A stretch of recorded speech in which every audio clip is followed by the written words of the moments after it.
കാസർഗോഡ് കുമ്പള ആരിക്കാടിക്കോട്ടിൽ നിധി തേടി കുഴിയെടുത്ത പ്രദേശത്ത് പുരാവസ്തു വകുപ്പ് ഉദ്യോഗസ്ഥർ പരിശോധന നടത്തും. സംസ്ഥാന പുരാവസ്തു വകുപ്പിന്റെ പരിശോധനയ്ക്ക് ശേഷം റിപ്പോർട്ട് ആർക്കിയോളജിക്കൽ സർവേ ഓഫ് ഇന്ത്യക്ക് കൈമാറും. കുമ്പളയിലെ ആരിക്കാടിക്കോട്ടയിൽ നിധി തേടിയാണ് എത്തിയതെന്ന പ്രതികളുടെ വാദം പുരാവസ്തു വകുപ്പ് പൂർണ്ണമായും വിശ്വാസത്തിലെടുത്തിട്ടില്ല. ഉദ്യോഗസ്ഥർ നടത്തിയ പ്രാഥമിക പരിശോധനയിൽ മൊഗ്രാൽ പഞ്ചായത്ത് വൈസ് പ്രസിഡന്റ് മുജീബ് കമ്പാറും കൂട്ടുപ്രതികളും നിരവധി തവണ കോട്ടയ്ക്കകത്തേക്ക് പ്രവേശിച്ചതിന്റെ വിവരങ്ങൾ ലഭിച്ചിട്ടുണ്ട്. കോട്ടയ്ക്ക് പിന്നിലെ മതിലിനോട് ചേർന്നുള്ള കിണറ്റിലാണ് 5 പ്രതികളും 2 അതിഥി തൊഴിലാളികളോടൊപ്പം ചേർന്ന് കുഴിയെടുത്തത്.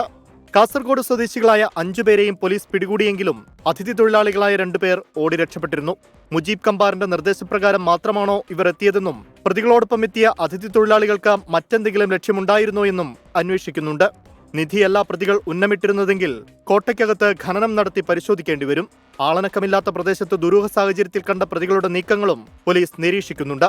സംസ്ഥാന പുരാവസ്തു വകുപ്പിന്റെ പരിശോധനയ്ക്ക് ശേഷം റിപ്പോർട്ട് ആർക്കിയോളജിക്കൽ സർവേ ഓഫ് ഇന്ത്യക്ക് കൈമാറും.